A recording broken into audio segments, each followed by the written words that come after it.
Right everyone, and welcome back to another episode of the F123 Driver Crimo with Alfa Romeo, episode number 19 today for the Emilia-Romagna Grand Prix of Season 2, round number 3. If you missed the previous episode, Australia, I recommend you go and check that one out before seeing this one, because spoiler, it was a very hard fought P10 in that episode, coming back through the field. As well, and obviously we had that crazy qualifying in the wet where someone, as I was on my qualifying, Lando Norris decided to go straight on as well in front of me.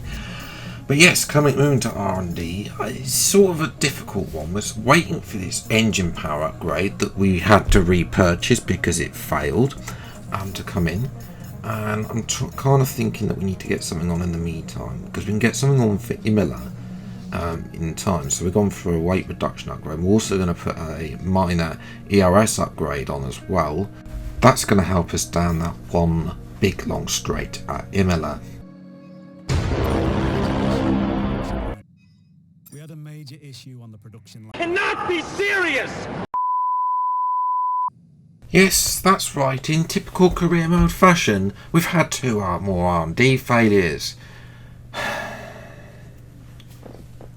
We could have been close to McLaren. I'm not joking. We could have been close to McLaren. And now they're kind of coming in from Monaco, which really isn't... Well, we need the ERS. That weight reduction upgrade might help us there more than the ERS. But, yeah, a little bit frustrating that that's 3 failures now we've had in the last 2 races. And it's costing us in terms of trying to get this car up the field and into the midfield. But, nevertheless, we are closing in just about with Williams. The only other real thing is Ferrari have jumped Mercedes and Haas, who have moved Haas back down to the 5th fastest team on the grid. Although it's a very different story on track. And speaking on track, here we are for qualifying at Imola. Now, obviously, I haven't done a lot around here in terms of qualifying with this new sort of era of cars, because obviously it was a sprint race on F122. So, it wasn't so important. I was already poor in the qualifying and then obviously made up load of positions in the sprint. F1 2021, we only did a couple because Imola was late to the party. So, I'm keen to see how we get on F1 23. Now, I'm introducing Imola to the career mode. And now the fact that, we haven't got the sprint here anymore. First sector isn't the best. I have, once again, lowered the wings to help us with the engine because, in that straight line of speed. That means sector 2, I'm terrible at sector 2 anyway, always lose time to the AI, so I might as well make up for it through sectors 1 and 3. Although I do like this corner, it's very fast, very swooping. Try not to hit what I did and hit that curve though, because you will lose time. So you can't, we're 2 and a bit seconds up on Ocon there, through that little chicane, and now down the hill. I kind of think they could have had DRS down here, but never mind. DRS detection is halfway down that hill. Again, that could be a later on as well. Through the final double left-handers there, nice and flowing corners, keep the speed up and flow it through across the line, and I think that's going to be, yes, P8, which is actually very, very close. The top 11 separated by half a second. As well, the 2 Ferraris though sharing the front row, ahead of Red Bulls. Norris not having the great time. We've out-qualified him, so yeah. Fernando down in P11, so the fact we've out-qualified him, there's more work from him to come. Magnussen with a penalty as well, so we'll see what we can do for make the grid. It's time for the race. Hello there and welcome back to Imola, home circuit of the Scuderia Ferrari. We expect to see a lot of local supporters in red today. They've all turned out for what we have every expectation will be a sensational event here at the Emilia-Romagna Grand Prix. 3.1 miles of track at Imola, featuring 19 turns, 9 to the right and 10 to the left. Remember that Imola differs from most other Formula 1 tracks as it's driven anti-clockwise. Let's hope nobody forgets that today. The exit from turn 18 will probably be the setup for many of today's overtakes, leading as it does into the longest straight on the circuit and its only DRS zone. It's time to take a look at our starting grid for today's race. Charles Leclerc lines up on pole position. A very happy Carlos Sainz will start second.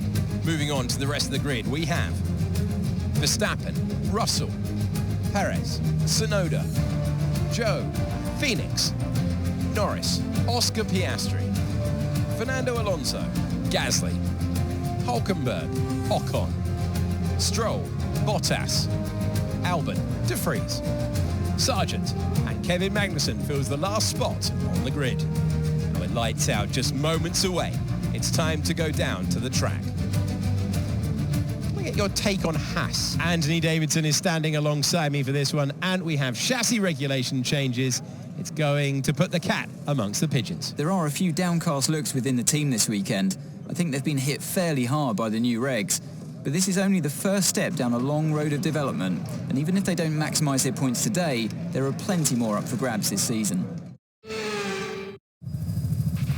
Okay, this is our engine supplier's home Grand Prix, which means there's a lot of very important people here behind the scenes. I'd love to give them a strong result to watch today, plus a good result might make my post-race meetings a little bit easier. Thanks, Mark, for that essay there. Race strategy. I'm kind of thinking that we need to invent our own one. The two-stop looks very slow, unlike what we did in, when was it? Jeddah, I think we did the two-stop. Can't quite remember. Apologies about that. Yeah, I think, though, we're going to risk it. Start on hards. Should give us better tyre wear towards the end. So 5 red lights then to the Emilia-Romagna Grand Prix. And after a little bit of a hold, away we go. Is it a good start on the hards? Not really. I mean, it's okay. It's better than F122. Well, anything I managed in F122. Actually going to get Zhou round the outside here. A little bit of braking. Can we get... Oh, we've got managed a bit of dive bomb there. We are going to get Perez, though. I think that's a great start to P6. As well as we're watching, up at the front, the Tifosi's hearts have sunk because Max Verstappen leads the Grand Prix. Round the outside, turns the inside for turn 2. And he takes the lead ahead of Charles Leclerc.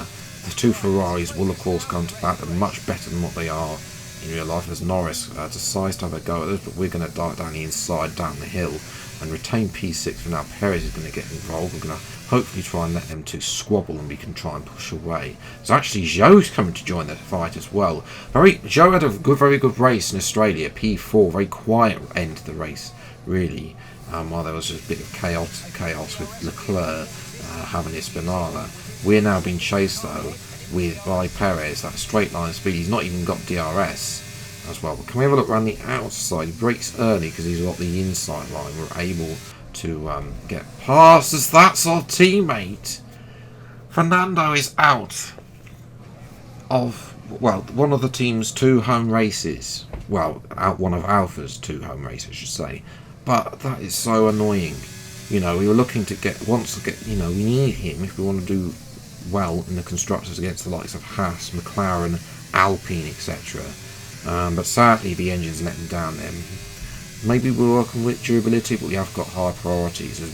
As we obviously locked out Perez, that's allowed Zhou to get DRS on him because we managed to escape the 1 second of Zhou. And managed to, obviously Perez wouldn't have DRS at that point. And somebody else on DRS is Perez's teammate Max Verstappen. He's got the 2 Ferraris chasing him. Leclerc round the outside, turns to the inside. Leclerc now is back up into the lead of this race.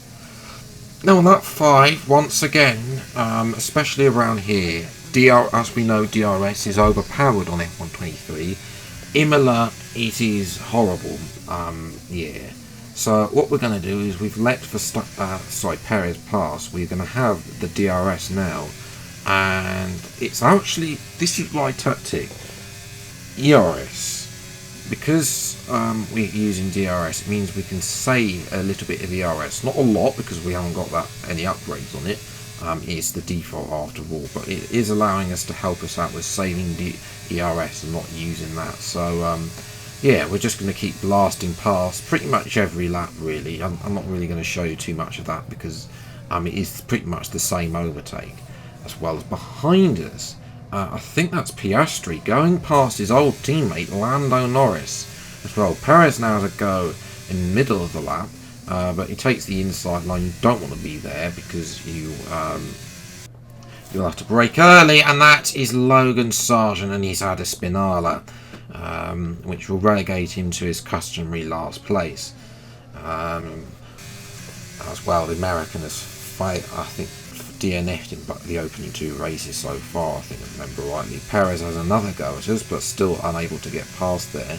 And now there was a bit of tyre banging there with Hulkenberg, and not allowing Nico. We don't want Hulkenberg getting in front. The Haas still have the fastest engine on the grid, the one that we created for them in the season before they fired us as well. And again, we're just going to blast past Perez here, who is just a sitting duck with DRS. Hopefully invite Hulkenberg in as well, try and get involved. And that is Tsunoda going past Russell.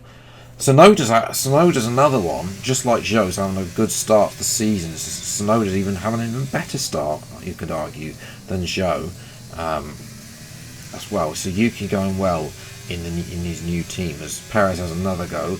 They're using a bit of DRS to trying to escape the DRS detection point. Exactly what's happened, and that's Hulkenberg going past, who's jumped his teammate, and Hulkenberg is now ahead of Sergio Perez. It's not been a great weekend for Perez as well.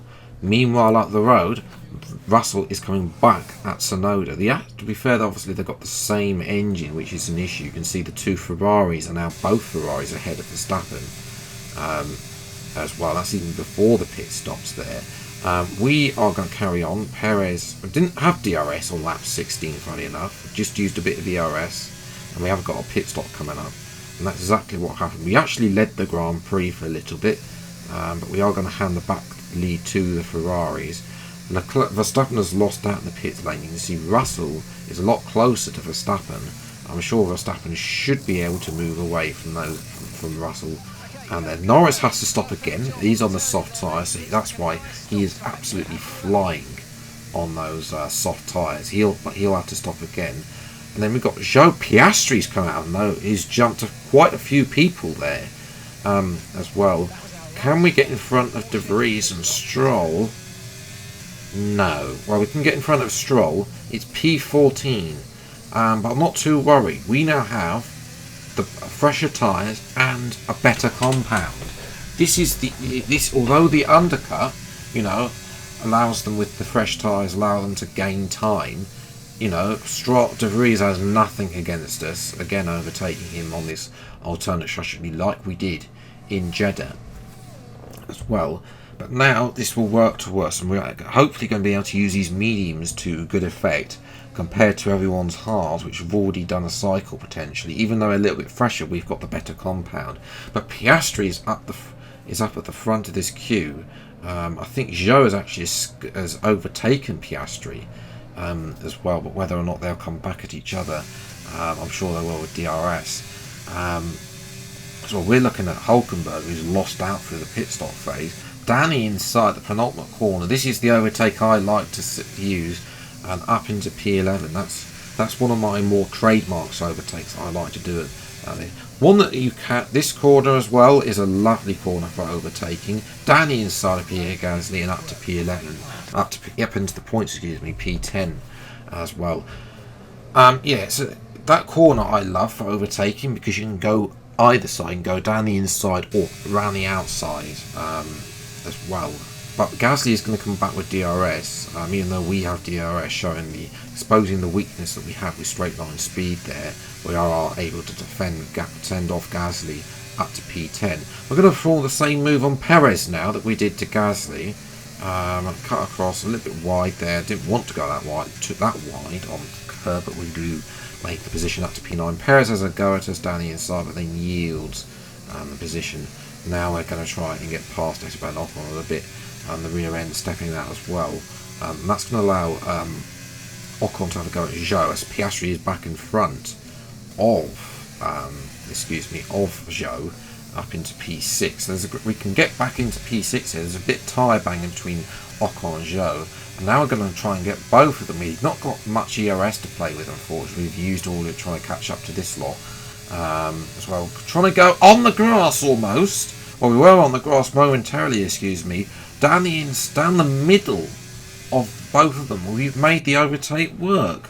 That's right, this is a replay. As I say, the space just ran out there, and we almost ended up on the grass. Lucky not to just spin out there, and we're able to carry on and make it go down the middle of both of them and get the overtake. A fantastic move. And now we're going to try and get in front of Oscar Piastri. There's a nice gap to Ocon behind, so Piastri might be able to hold on to P7, depends what the others can do. They're bickering behind, but unfortunately for us, the tyres started to go off at this point, and at this point the hards are now better than the mediums due to the tyre wear. So Piastri, I'm unable to clear Piastri, and we're having to do what we did to Perez earlier in the race, make sure we get the DRS, because we haven't got much DRS to defend with either, unlike what we had earlier in the race. So we definitely do need to ensure that we do that. But out this corner, lap 30, Piastri has a poor series of corners.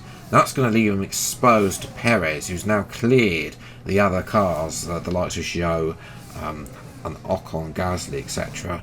And he's now up to P7. And this is an issue because Perez is coming for us. He's now rapid. He's having to go thinking about it down the inside. We're going to brake our tyres. You can see there, 50% on the rears.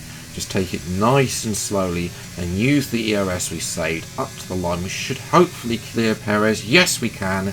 And that, ladies and gentlemen, well, considering the fact we came out in P14, we made up 8 places on that stint, which I'm very happy.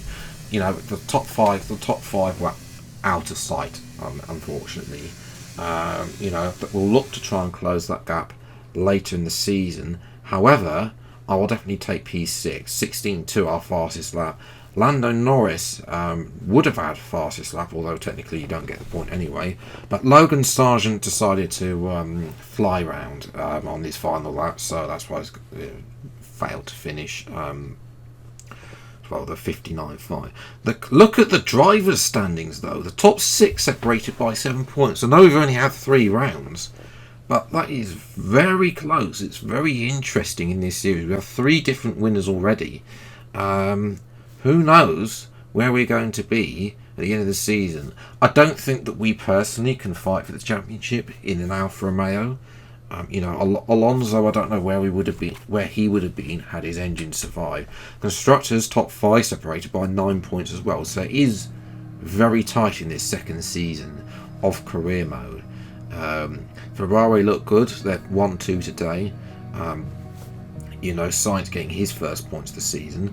Verstappen also getting his first points, 3rd place. So some of them who may have had some poor starts, like Sainz, like Verstappen, are now starting to come back. Even Leclerc as well. Perez, by pure luck of being 6th, 2nd and 7th, leads the way. But, you know, he needs to be more consistent at the front and show better pace than he did today if he wants to be there. Yuki Tsunoda, shout out to him, 3rd and 4th place. Yes, he got probably screwed over by the safety car. Yuki is looking very good in that Aston Martin. I would not be surprised if Yuki is going for the championship in this career mode of ours. But let me know what you think in the comments below. Who do you think will be winning this championship in Season 2? But that's where I'm going to leave this episode. If you have enjoyed, leave a like, subscribe if you're new to the channel. See plenty more episodes of the F123 Driver Community as when they come out. Until the next video then, I'll see you next time. Take care, enjoy the rest of your day, and goodbye.